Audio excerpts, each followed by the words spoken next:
Hello guys, আজকে আমরা class 10 এর এবিটি টেস্ট পেপারে 2025-26 শিক্ষাবর্ষের 3 নম্বর সেট অর্থাৎ 114 পাতার যে প্রশ্নগুলো আছে সেই প্রশ্নগুলো নিয়ে আলোচনা করব।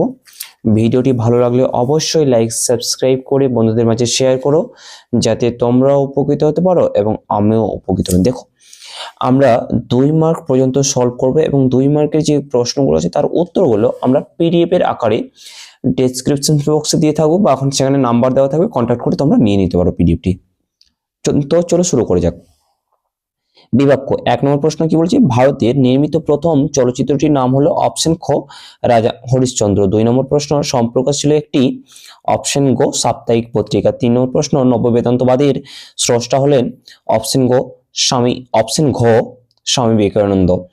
4 নম্বর প্রশ্ন কলকাতা বিশ্ববিদ্যালয়ের প্রথম বিএ পরীক্ষা অনুষ্ঠিত হয় অপশন খ 1858 খ্রিস্টাব্দে।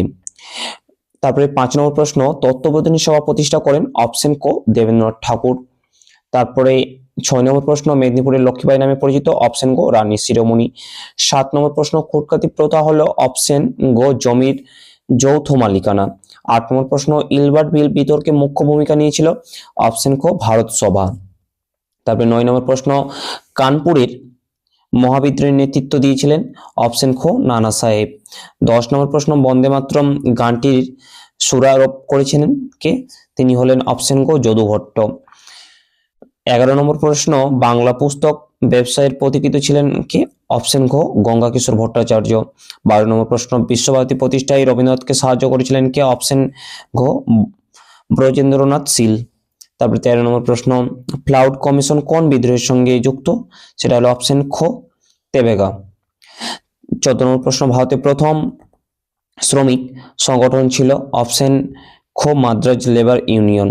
তারপরে 15 নম্বর প্রশ্ন বাবা রামচন্দ্র কৃষক আন্দোলনের নেতৃত্ব দিয়েছিলেন অপশন খ যুক্ত প্রদেশী। তারপরে 16 নম্বর প্রশ্ন গোলামগিরি গ্রন্থটির লেখক হলেন অপশন ঘ জ্যোতিবা ফুলে।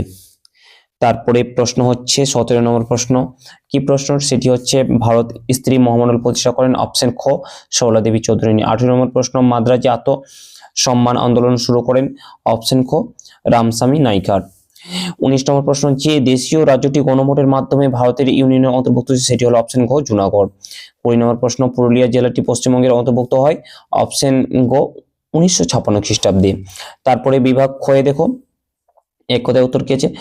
কোন দিনটি আন্তর্জাতিক পরিবেশ দিবস রূপে উদযাপন করা হয়? না 5ই জুন। 2 নম্বর প্রশ্ন সরকারি নথিপত্র কোথায় সংরক্ষণ করা হয়? না মহাফেজখানায় সংরক্ষণ করা হয়। 3 নম্বর প্রশ্ন বেঙ্গল টেকনিক্যাল ইনস্টিটিউটের প্রথম অধ্যক্ষ কে ছিলেন? তিনি হলেন তারকনাথ পালিত। তারপরে 4 নম্বর প্রশ্ন গান্ধী বুড়ি নামে কে পরিচিত? মাতঙ্গিনী হাজরা। তারপরে উপবিভাগ দেখো ঠিক ভুল। 1 নম্বর প্রশ্ন কি বলেছেন? ফরাজি আন্দোলনের একজন নেতা ছিলেন হাজী সৈয়দ উল্লাহ, এটা ঠিক। 2 নম্বর প্রশ্ন বঙ্গভঙ্গ বিরোধী আন্দোলনের সীমাবদ্ধ ছিল কৃষক শ্রেণীর মধ্যে, এটা ভুল। 3 নম্বর প্রশ্ন বাংলা ওয়াহাবি আন্দোলন বারাসাত বিদ্রোহ নামে পরিচিত, এটা ঠিক। 4 নম্বর প্রশ্ন ডক্টর অনিল শীল 18 শতকে সভা সমিতির যুগ বলে অভিহিত করেছেন, এটা ভুল। এবার উপবিভাগ 2.3 দেখো ক-স্তম্ভের সঙ্গে খ-স্তম্ভ। অরবিন্দ ঘোষ থেকে কি হবে? না বেঙ্গল ন্যাশনাল ইনস্টিটিউট হবে। কেশবচন্দ্র সেন থেকে কি হবে? না নববিধান হবে। ড্রিঙ্ক ওয়াটার বেথুন থেকে কি হবে? না হিন্দু বালিকা বিদ্যালয় হবে।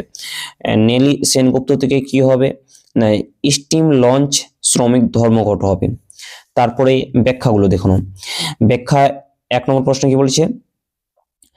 19 শতকে বাংলা নবজাগরণের ব্যাপ্তি ছিল খুবই সীমিত, এটা হবে ব্যাখ্যা 3 ইজ দ্য রাইট অ্যান্সার। তারপরে প্রশ্ন কি বলেছে একটু খেয়াল করে দেখতে পাওয়া যাচ্ছে ভারতবাসীরা সাইমন কমিশনকে বর্জন করেছিল, এটা হবে ব্যাখ্যা 1।